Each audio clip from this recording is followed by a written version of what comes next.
La brújula del tiempo. Mateo nunca había creído en las historias que su abuelo contaba en las noches de tormenta.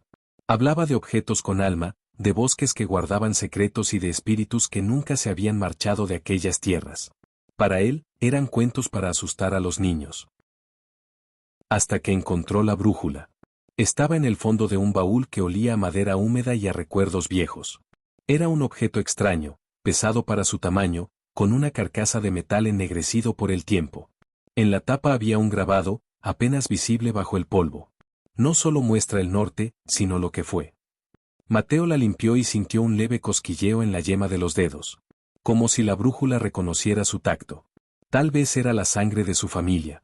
La misma que corrió por las venas de su abuelo y del ancestro que la forjó. Lo que activaba su poder.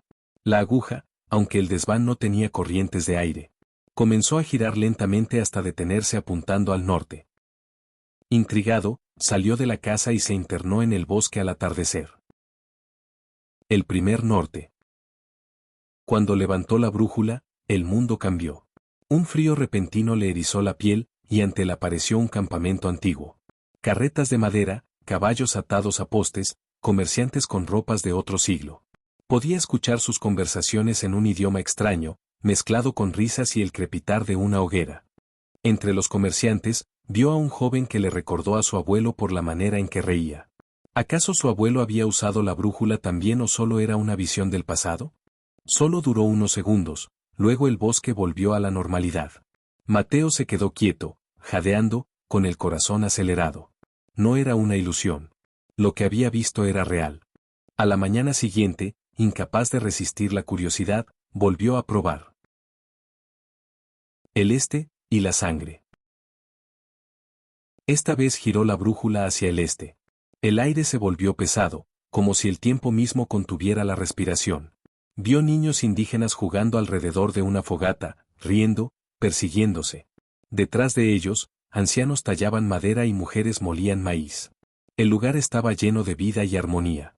Pero justo cuando Mateo sonrió ante la escena, algo cambió. El cielo en la visión se oscureció, y de entre los árboles surgieron hombres armados con mosquetes. Los gritos de los niños se convirtieron en alaridos de miedo. Las fogatas se apagaron bajo las pisadas de botas y los ancianos fueron derribados. Un chamán anciano, justo antes de caer, giró hacia Mateo y lo miró fijamente. Como si supiera que estaba allí. Mateo soltó la brújula y cayó de espaldas. La visión se desvaneció. Pero el olor a humo y sangre permaneció en el aire unos segundos más, como si el bosque recordara. El precio de mirar. Esa noche no pudo dormir. No solo por lo que había visto, sino porque algo le inquietaba. Cada vez que usaba la brújula, sentía un ligero mareo. Como si un trozo de su memoria se le escapara. Le costaba recordar pequeños detalles. El nombre de su maestro de primaria, la canción que su madre le cantaba para dormir. Incluso el rostro de su perro cuando era cachorro. La brújula no solo mostraba el pasado, se alimentaba de sus recuerdos. Aún así, al tercer día volvió a intentarlo. El oeste y la traición.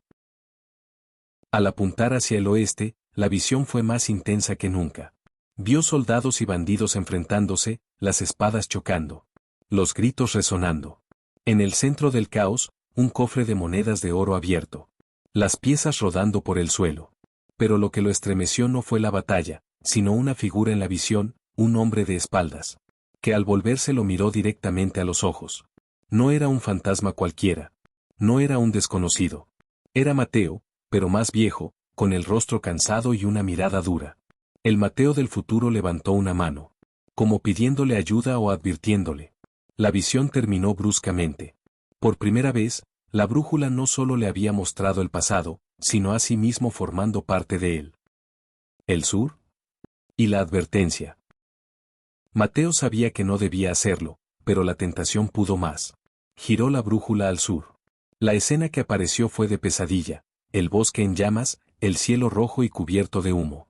Hombres con antorchas destruían todo a su paso. Vio casas ardiendo, y entre ellas, reconoció la suya. Peor aún, en medio de las llamas vio de nuevo al hombre de su visión anterior, el Mateo envejecido. Observándolo en silencio, con una mueca que parecía una mezcla de tristeza y resignación. Esta vez. El futuro Mateo señaló hacia un roble antiguo en el bosque, como indicando un lugar crucial. Cuando la visión terminó, Mateo cayó de rodillas. No era solo el pasado lo que la brújula mostraba, sino ecos de algo que podía repetirse. El último giro. Decidido a evitar la tragedia, Mateo reunió a los vecinos y les contó lo que había visto. La mayoría se rió, otros lo llamaron loco. Solo unos pocos lo tomaron en serio y comenzaron a vigilar el bosque, a cuidar las reservas de agua y preparar defensas. Pero cada vez que Mateo consultaba la brújula para confirmar que el peligro había pasado, se sentía más débil. Empezó a olvidar su propio nombre al despertar, a confundir los días. Su reflejo en el espejo parecía envejecer más rápido que el resto de su cuerpo. La última vez que la usó, el cristal de la brújula se agrietó y la aguja se detuvo para siempre. Una astilla del cristal saltó y se clavó en su palma, sangrando gotas oscuras que parecían absorberse en su piel.